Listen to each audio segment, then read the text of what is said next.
Hey, Sun Devils, it's week 24. This is Mr. Moore, and I'm here with you guys on week 24 of our economics class. This economics class is going to cover both microeconomics, which we have been covering for the first few weeks of this class. This is our second semester, and so we started with week 19, 20, 21, and 22, where we covered microeconomic principles. And although we will continue to talk micro and macroeconomics, the first 4 weeks of class we focused on personal finance because that's the stuff that really matters to people and those choices and decisions that we have to make and becoming financially literate so that you can have a successful life. Now we're definitely going to get into more of the macro and cover some of the key indicators of the study or the science of economics. It is one of the social sciences, and we're going to be dealing with a lot with human behavior and how we look at things and how we view things. And there's different answers to the same question. That's kind of what makes the social sciences beautiful. Some people love the social sciences because there is no right answer. And some people hate the social sciences because they want a definite answer. Like, for instance, in math, 2 plus 2 always equals 4. That's just it. And 5 minus 1 is the same answer, 4. It's not going to ever change. It's factual. As long as you follow the process, you always end up with the right answer. In the social sciences, the answer is oftentimes it depends, which some people love because that's the way life really is. And there's so many different factors that have to be looked at. That's what makes it the social sciences. So that drives some people crazy and some people love it. Like, what's the best system for running an economy? Capitalism versus communism? Well, there's answers both ways. There are people on the planet Earth who believe that communism is the right way to go. That is having communal efforts and sharing resources evenly. But there are problems with communism. The biggest one is a lack of motivation. If everybody gets an equal slice of the pie, why would I even want to be involved in the baking of the pie if I'm going to get an equal slice of it no matter what I do? So there's a serious problem with motivation. On the other hand, capitalism, competition, it can drive us to do things better. Competition can drive the price down, making it more affordable. And there's also that rewards. There's that constant, carrot out there in front of us saying if you work hard and you're industrious, you can have what there's no limit to what you can have. The problem is, though, sometimes human greed can take over and we can end up screwing up our environment or destroying relationships or just treating people like objects because all we care about is the bottom line. So there's both positive and negatives on both sides, but that's again the beauty of the social sciences is getting in and digging the stuff out and kind of seeing. Down here in the bottom, I got a Karl Marx. He's like the father of communism, and Adam Smith, maybe the father of capitalism. Back in the 1700s, Adam Smith wrote The Wealth of Nations, which is kind of seen as the handbook for capitalism and explaining how it works. And Karl Marx and Frederick Engels wrote the Communist Manifesto, or Das Kapital. Some literary works trying to show why that's a better way to approach the situation. So, anyways, that's just an introduction to this lesson. Obviously, this lesson is entitled Principles of Economics, and so we're going to get into it. At the beginning of each of my economic lessons, I like to teach a little lesson, something that I learned from the past that helped me economically. And I hope that these little stories don't bore you, but teach you real life principles of economics. My first real job was a paper route. I had a paper route delivering papers in Nebraska. I lived in a little town right about here. It's called Fairbury. The next biggest close was Beatrice. And of course, we lived in Lincoln for a little while. That was the capital. I had paper routes. I had a paper route in Fairbury, I had a paper route in Lincoln, and I got to collect money. I had a paper bill I had to pay. So I collected money from my customers, and then I had a certain bill that I had to pay each month. And then what I had left over from paying my bill, I got to keep. And I remember when I was a kid, I really wanted the original Nintendo, the NES. and it was brand new, just coming out. And I learned little lessons there too. I wanted it. My parents didn't have enough money for it, so I had my own job and I saved up for it. That was huge. That taught me responsibility when I was just a kid growing up in Nebraska. And I remember myself saving up for several months in order to get this Nintendo. It wasn't given to me, and so I treated it with respect. I took care of it, and I valued that because I had to save money for it. Same thing with the bike that I used to ride. My parents said that they would pay half of the money for the bike, so I had to save up money. First, when I was doing my paper route, I was walking, and then later I had to save up money to get a bike. So I treated my bike with a different level of respect because I understood the work that it took in order to purchase that item. So there's all kinds of little economic lessons, whether you realize you're learning them or not, you're learning them. If your parents are spoon feeding you and you don't have to save up or buy your own stuff, then maybe you don't understand or don't respect the things that you have. But I think that if you are forced to work for things and you understand how many hours and how long it takes to save for things, that's an economic principle that you can't learn from a textbook. So hopefully you just listened and you could tuck that little gem in the back of your brain. You could add a little bit of it to your notes just to remind yourself. But I hope to give you some life lessons each time we meet when we're doing this economics class. When people think about economics, one of the first things they think about is supply and demand. This is a chart that we're going to become familiar with. It's not the only week I'm going to talk about it, but I'd like to introduce it to you. How do we determine how much of something to make and how much to charge for goods and services? So this comes down to some key factors of economics, supply and demand. In an economics class, oftentimes economics teachers will start right with this.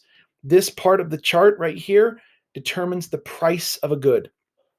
And this chart right here, or this axis on this chart, represents the quantity, how much is going to be made. And what we're trying to do is find this equilibrium. Because if the price is too high and the quantity is, if the quantity is low and the price is high, then we're going to have, so if the quantity is too low and the price is too high, then we might be overstocked. If the price is too low and the quantity is too low, then we might have a surplus, right? There might be extra stuff out there. So we're always determining whether we have a shortage or a surplus. Okay? And we end up with a shortage if our quantity is too high and our price is too low, right? We end up with a surplus of goods. There's stuff sitting on the shelf that's not being sold, nobody's buying it. Here's a simpler way to think about it. I remember back a few years ago, like say when the first PS3 came out or the first PS4 came out. And now, in 2021, people are looking to the new PS5. When those new consoles would come out, the price, I remember like the PS3, I remember some of them were selling for like 700-800 a piece. At the store, you could buy it for like 200 or 300. But they were selling them like on Amazon or eBay for like 700. Why? If you could buy it from a store like Walmart for 200 or 300 and then turn around and sell it on eBay for 800, what's going on right there? Well, the quantity, at first they were low on the quantity. Okay. And so what was happening, of course, is because the quantity was low and they were keeping the price low, we were ending up with a shortage, right? There was a shortage of, and that happened with the Switch too. I'm just thinking of video game consoles, I guess, because I'm into video games. I like that kind of stuff. But there was a shortage of Switch out there. So if they jacked the price up on the Switch to $800 and they kept the quantity where it was, there would still be some Switch on the shelf. But then people would say, hey, you're jacking up the price, and that causes public outrage, right? And so companies have to be careful to save face. So we're going to spend a lot of time with this. I don't expect you to understand everything about supply and demand right now, but here's a couple of general principles to keep in mind. If The less there is of something, the higher the price. Duh, right? The more there is of something, the more there is the quantity, the more there is of something, generally that will pull the price down. Okay. Here's an example that I always think of when it comes to supply and demand. I'm sure you guys have all eaten ramen noodles.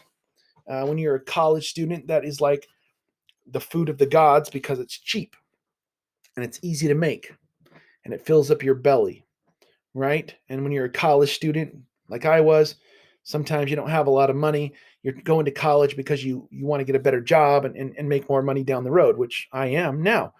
But I remember when I was working one summer, we went on this backpacking trip, and we took these kids out on this 50-mile backpacking trip into Yellowstone.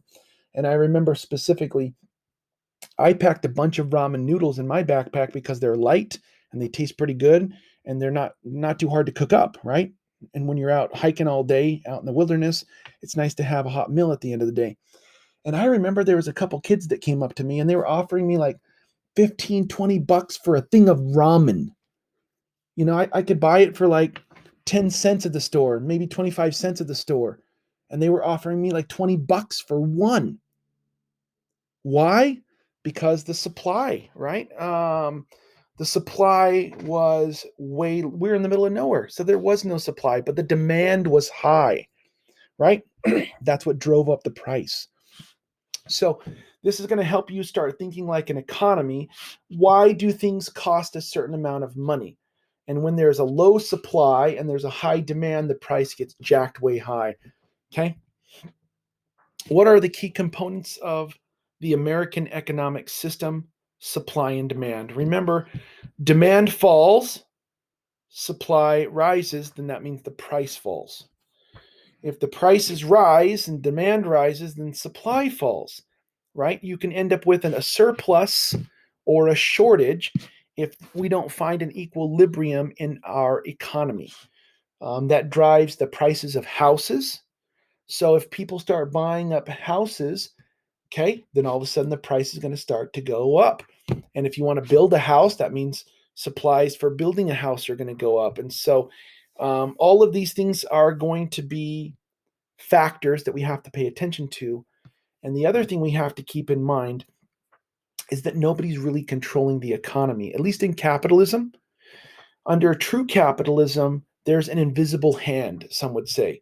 Um, when we're talking about these things and we're talking about how our prices determine and who determines the prices, we have to keep several things in mind. One of the one of the key principles that I've been talking about is something called opportunity cost. The loss of potential gain from an alternative. So when one alternative is chosen, it's not just the money. One example is I want to go to a concert with my friends. And let's imagine that there's not COVID-19. So we want to go to this rock concert and it costs $50 to go to this concert. Or at least it costs $50 to buy the ticket. But that's not the real cost. If the ticket is on Friday night and I'm supposed to work at my job on Friday night, what if I was going to make $50 working on Friday night and I can't change my schedule? So I have to, take vacation time or just take the day off, get somebody to cover my shift. It's not just the $50 it costs to buy the ticket, it's also the $50 I'm going to lose by not going to work. See that difference right there? So this ticket might cost me more like $100 more than just $50, even though there's just $50 coming out of my pocket. So opportunity cost is where you make all of the choices, not just determining how much the actual price tag is. There's always trade offs, right? What we get out of a decision versus what we give up. You know what I mean? If I choose to go to 4 years of college and it's going to cost me $20,000 each year, the math is not very hard to do. 20,000 times 4 years of college is $80,000. That's not the only thing, though. I'm also not working full time, so I'm not making money. I'm spending money and not making money. So is college really worth it? And that's one of those trade offs. Now I'm banking on the fact that the job I get with my college degree is going to pay more than if I just went straight into the workforce. But that might not be true. So all of us have to make these economic decisions, and those are microeconomic choices, but they could also be macroeconomics. Big corporations and countries have to make these decisions as well. And so, an economic idea called thinking at the margin is the idea of letting trade offs determine individual and business decisions. What's the trade off, right? I'm thinking at the margin. I'm going to go to college and it's going to cost me $80,000 and it's going to cost me 4 years. So, what money would I have made? So, I've got to put all of these kind of factors into my brain if I'm thinking like an economist. It's not just the $80,000 it's going to cost me to go to college. It's also the fact that I'm not going to be making money. I'm spending money. How much would I have made if I got a minimum wage job? And so I do the math and I figure, okay, I would have made $30,000 a year. So maybe the real cost is $50,000 per year, but I'm going to be making $50,000 more per year for the rest of my life with the college degree. So even though in the short run I'm making less, it's costing me more. Over the long haul, I'm going to be better off. That's thinking at the margin, taking these principles and applying them to real perspectives. Of course, we always have to keep in mind those needs versus wants. This is a topic I've talked about a lot in this class, but it's something that we have to drive into our brains. Okay? Needs, must have to survive versus what we like. And again, even though we all need a house, we don't all need a giant house. So even though shelter is a need, it could slip into the want category. And even though we all need clothes, right? Um, Brand name clothes are not a need, that's a want. So needs could slip into wants very easily. And even though I have to eat, several times a day, again, that could easily slip into the want category. So we have to be very careful. When we're talking about key economic terms, we're going to talk about goods and services, products of society, and we're going to talk about how society specializes. It used to be back in like the first economies, caveman times or early civilization times, people were like hunter gatherers. You know what I mean? Like you went out and you hunted. You spent your entire life focusing on getting your next meal. Obviously, as society has developed over time, we've specialized and we trade goods and services with each other, which allows us to get even more specialized. Like, for instance, I teach a class at a high school. I don't produce anything. I don't make I don't make anything. I have a car and I use it. I have a house and I use it. I have food and I use it, but I don't make any of that stuff. I provide a service and I get my slice of the pie in something that we use arbitrarily called dollars, right? We all get a certain amount of dollars per month that kind of equates to how important your job is in society. One of the things that we are going to be looking at over the course of this semester is the factors of production and what countries and people have to keep in mind. What's important? Land, labor, and capital are generally seen as the major factors of production. By that, of course, by land, of course, I mean natural resources. By labor, humans working for pay and commodities and service. Capital is that excess, what we have to invest. If we use everything we make, we have no capital. Capital is that stuff that we have in excess. And hopefully, some of you will become entrepreneurs, people who use the factors of production to make new businesses. Entrepreneurs are those people who go out, they push the edge, and they risk it. Here's something really important to keep in mind in this class and in life: those who take the greatest risks will get the biggest rewards, but they could also crash and burn the most. So some of us are going to choose stability and we won't risk things and we'll play it safe, but we won't be the ones who make it big. So I chose to go to college and get a steady job of being a teacher because I like the idea of security because I've got kids. There are some people who want to risk it all and want to start their own company and some of them break. They go bankrupt. They fail at the company, or their company fails. It's not even their fault, right? The economy at the time is one of the factors, and political problems cause the economy, or a pandemic like right now. People who work and save their entire life and are doing awesome in their business, and it fails because of outside factors. So remember that the greater the risk, the greater the reward, or the greater the failure. Or you could shoot for stability. Hey, I'm going to have a constant paycheck every month. I'm not going to be rich, but I'm going to be good. So those are some of those things that we got to, those factors, those opportunity costs. Okay. And I got some great visual aids to try to help you see what I'm talking about, right? Helping you to start thinking like an economist. Opportunity cost, what one sacrifices over what one gains, right? Total revenue over economic profit. How much is this going to cost me? How much am I going to get out of it? Is it worth my time? That's not worth my time. I'm going to move on to something else. And we're not just talking about actual dollars. There's the psychological part of it too. For instance, I just talked about like entrepreneurs who risk a lot, who can get a lot of rewards. But there's also that sense of stability where mentally you're just comfortable, you're happy, you're content. Um, there are some jobs like being a teacher where I'm not going to get rich, but also I work 180 days of the year. Now, I don't know if you know how many days there are in a year. There's 365 and one quarter days. Yeah, there's 365.242 anyway, something like that, days. That's why we have leap year every 4 years. But I only work 180 of those days. That means I get more than half the year off, but I get a paycheck every month. So I get to go traveling in the summer, and I get to go hanging out with family, or whatever it is my interests are, camping, or whatever. So there are more than just dollar signs that we have to consider. Do we enjoy the job we have? Is it fulfilling? Is it benefiting society?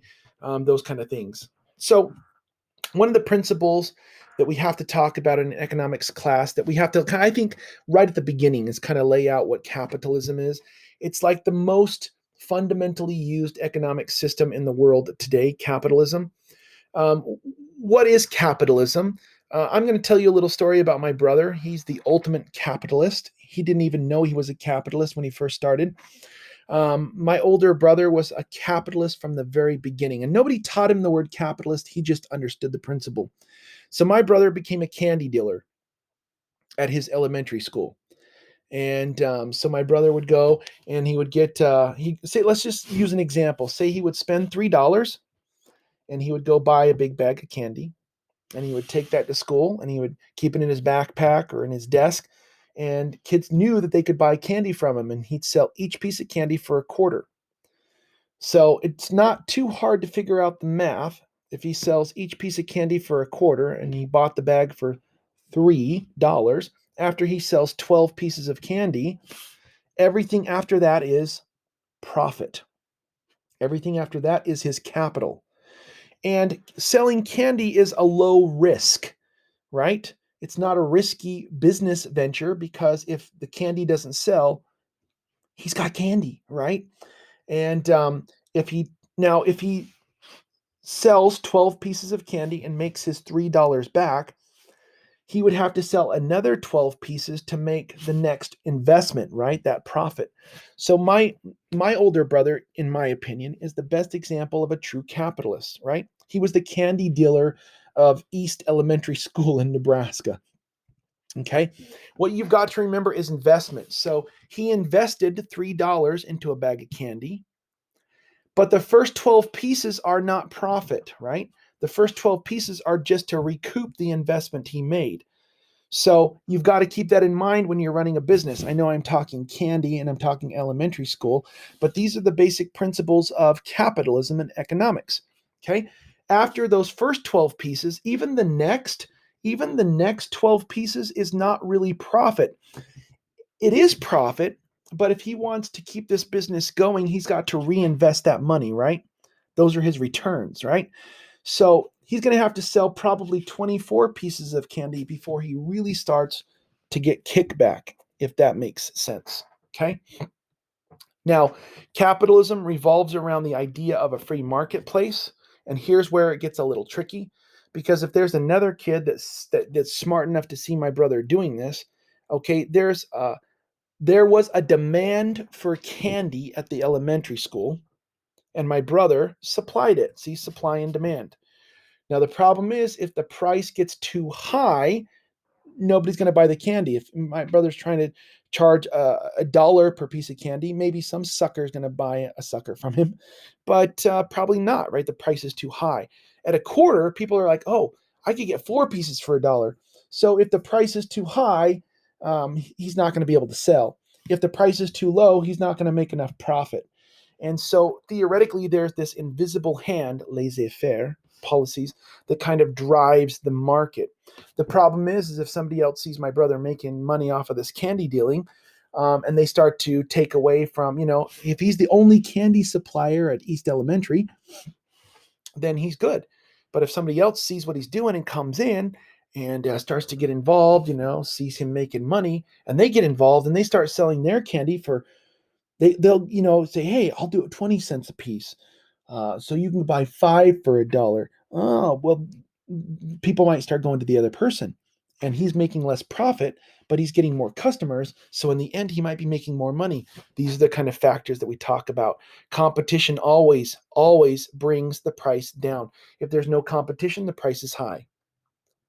If my brother's the only one selling candy, he controls the market. He has a monopoly, if you will. These are some of the words and concepts we're talking about, okay? How would candy sales work in a communist system, right? So this is capitalism. On the opposite side is communist, right? On the communist system, the school would say, hey, there's going to be, everybody's going to get a piece of candy today. The problem is they might all be the same piece of candy, or you might not like the piece of candy you get. And so communism doesn't give you that motivation to go out and to make the money, but everybody's going to get a piece of candy. Okay, so, but it might not be the candy you like. Okay, here's another principle that I think is really important. Sometimes when people talk about socialism, they talk about capitalism, they get into two different concepts. Some people think equality. Everybody gets an equal slice of the pie. The problem is if everybody gets an equal slice of the pie, it still might not make everybody happy. You see how this is equal? Okay? If everybody gets an equal slice of the pie, some people still might get screwed. There is a different word, equity, where everybody doesn't get the same treatment. Some people might get more than others, but it might make it a little more even on the playing field. Okay? So equality versus equity are two entirely different concepts. Okay? This is another joke I saw online. In some systems, the whole equality versus equity, and some people said, well, reality. There are some people who are so freaking rich that they can smoke cigars rolled in $100 bills, and there are also some people who are so dirt poor that they can't even afford the basic needs in life. Okay? Capitalism theoretically should make more for everyone. That's at least the idea that we're trying to sell in our country. Our country is a very capitalistic system. So, how do worldwide markets affect me? Socialism and communism are political and economic ideas that promote the collective good. Communism is a political theory derived by Karl Marx advocating a class war, right? There's always the haves and the have-nots, leading to a society in which all property is publicly owned and each person works and is paid according to their abilities and needs. There are problems, though, of course, in capitalism in capitalism and communism. But like I've said, I think that the simplest version is that in communism, there's a lack of motivation. And in capitalism, there's that overarching greed factor. You can't understand economics if you don't understand that there's scarcity. It's a fundamental principle of economics, and it revolves around the idea that there are limited resources that must be allocated. There's always going to be a shortage. In other words, people have unlimited wants and needs, but there is not unlimited resources. And so that creates scarcity. And so the study of economics is the study of human behavior as much as it is the study of market trends. What motivates us to do things and to make certain choices? There are certain carrots and sticks. That's kind of a terminology going back to like the old time when people would use like a donkey. You could either hit the donkey with a stick to make them do something, or you could put a carrot out in front of them and kind of lure them into doing something. So there are carrots and sticks or incentives.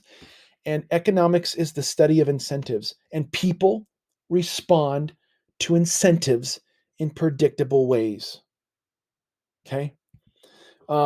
How is economics about scarcity, investment, growth, employment, competition, protection of ideas, right? I mean, some of the most valuable things in the world are ideas because ideas turn into $1 million projects, entrepreneurship and markets. These are the kind of things that we will be studying this year. One of the things we also want you to do is to learn how to read charts and graphs. That's one of the major things that we want to do in an economics class. I know this is silly, but it kind of does teach us the principle of how to read charts. Some students are not very good at reading charts, and you won't survive in an economics class. You won't survive in life if you don't know how to read charts because data doesn't mean anything unless you understand what you're seeing. So this is cuteness versus number of legs. I know that's funny, but here's the cuteness axis, and here is the number of legs axis. And it turns out that the higher the number of legs that a creature has, right? Then we're getting into the really creepy. And if we find this nice medium right here, oh, the four-legged, then the cuteness scale is way up, or the normal scale, or we're kind of uncomfortable, and we're getting into the creepy zone again. So I know it's silly, but kind of looking at this, it's kind of funny. If it's a joke, but if you learn how to read charts, you can see why it's funny, right? If you don't know how to read charts, you're like, oh, I don't understand what's going on here. Same thing right here. Again, this is a joke, but again, I'm just trying to show you that reading charts is one of the skills we want to learn in this class. This is the probability of you being right. And this is your relationship status. And again, we're just making a joke out of this, but helping you to learn. So here's the axis. You have the probability 10% chance of being right, 20% chance of being right, 100% chance of being right. If you're single, you're right. If you're in the dating zone with a girl, the chances of you being right are higher because you're dating. You know what I mean? And by the time you're into a serious relationship, the chances of you being right is lower. And when you're married, you're not right, right? Your spouse is right, right? So it's just a funny way, again, using a joke, but kind of looking at how we read charts, because there's a ton of charts that we're going to be reading in an economics class. And again, these are just some jokes, and I don't want to spend too much time on it, but there's some funny jokes in here of how much we enjoy childhood things. Obviously when you're a kid, you love it. Middle school is like the low point. You're like, that's stupid. That's for babies. But when you're an older person, some of those coolest things are the silliest, cheesiest childhoody things. And again, usefulness of a shotgun in video games. Anyway, some funny things that just help you. And they're jokes, but they're helping you to learn how to read charts. So the last thing we're going to talk about here is analyzing choices, how economics are used. Economists use the scientific method to make generalizations and educated guesses to develop theories. This is called theoretical economics. These theories are then applied to fix principles or to meet economic goals, and this is called policy, right? So the government, sometimes people cross this over too much. I hope you understand that during first semester we studied government, and second semester we're studying economics, and there is crossover, right? Like taxes and subsidies. Is that a government thing or an economics thing? Well, it's both, right? Minimum wages. Is that a government thing or is that an economics thing? It's both. Who's going to regulate the market, right? So the government does get involved in the economy, and the economy does affect elections and who's going to be voted in, how things are working. So how good the economy is going to affect people's attitudes about the government, and how much the government should get involved. In the recent years, the government has been giving out huge subsidies to regular people in the in the source of stimulus checks, right, or tax relief, or COVID-19 relief, where the government cuts every American a check and says, "Hey, go out and spend this money because it's going to stimulate the economy." Well, where's that money coming from? Are we trying to pretend that that money's just being poofed out of nowhere? You can't just poof money out of nowhere without economic consequences. And although we might be fixing things in the short term, there are long term consequences. And that's where we get this crossover between the government and the economy. Positive versus normative. Many economists see incentives as sticks and carrots, as I talked about before. Most people respond to incentives in very predictable ways. So, how do we get people to do things? Um, you know, Positive economics are based on facts, and we're trying to avoid judgment, like what's the reality. Look at things objectively, right? But normative economics includes value judgments or educated guesses what it ought to be, and we're getting very subjective. So maybe I should go back and add those words in, subjective and objective, right? But what does it mean to be financially literate, and to have financial literacy? That's one of the most important things. Okay. So maybe this is the most important class when it comes down to it. Thinking on the margin. Earlier, we talked about thinking on the margin and making decisions based on small increments. When you decide to go to the mall, to go shopping, you consider the additional benefits and the additional costs, your opportunity costs once you get to the mall. You continue to use marginal analysis when you go shopping and buy food. Well, you know what? Going to the court at the mall is going to cost you more than going to the food court at Costco. But Costco requires a membership. And going to the mall and eating with your friends is funner than going to the food court at Costco. So there's decisions that are beyond the finances, but they are financial decisions. Buying a practical car rather than a car that looks nice, right? Since your marginal benefits and costs can quickly change, your analysis, or you're analyzing them every second. So what we want you to do in this class is to start to think like an economist, and to at least analyze how and why you're spending, right? And there's factors that have nothing to do with money, right? What if your ex shows up at the mall? Would you spend more money to avoid an awkward situation, or to look cool in front of your friends, right? The point, you will continue to do something as long as the marginal benefit is greater than the marginal cost.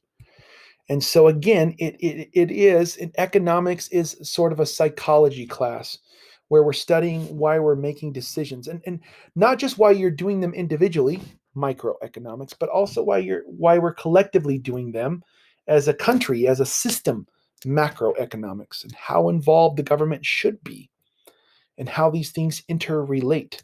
They will affect every part of your life. Given the following assumption, making a rational choice in your own self interest, here's a scenario. You want to visit your friend for a week. You'll return on Sunday night. You work every weekday, earning $100 per day. You have three flights to choose from. There's a Thursday flight for $275. There's the Friday early morning flight for $300, or there's the Friday night for $325. Now, obviously, you might think this costs less. You might say, this is the ticket I would buy because this costs less. But you have to factor in how much money you're missing out on by not working. I hope that that's making sense, because it's not just 275. You have to take other things into consideration. It's not just the actual ticket price. So what flight would you choose? Right? And that's what we're getting into in economics, okay? If if the territory of the United States were divided the same way as its wealth, 1% would own this much of the United States. 1% of our population has at least a third of the wealth in our country. 9% would own this. 30% would be left with this, and See that little dot right there? 40% would be represented by that dot, and 20% would have this chunk. If you took the United States, right, the wealth of the United States, and divided it up how it is economically, we might be really mismanaging the resources of our world. And is it fair? Well, some people love that. Some people are willing to have the winners and losers because the potential of winning is so great. That's trade-offs and opportunity costs, right? All decisions you are making, whether you realize it or not, you are making you're using this opportunity cost, or you're making some poor choices, right? So we want to help you make better choices, right? All the alternatives that would give you um, the full choice, the full decision, right? Opportunity costs, keeping everything in mind, and what are the real costs and trade-offs, like of going to college. What are the trade-offs? What are the costs? What are the benefits? And those are the kind of things that we're really looking at. Right? The economics of college, you can only choose two. You can either have enough sleep and good grades, or you can have a social life and enough sleep. Then you won't have, good grades.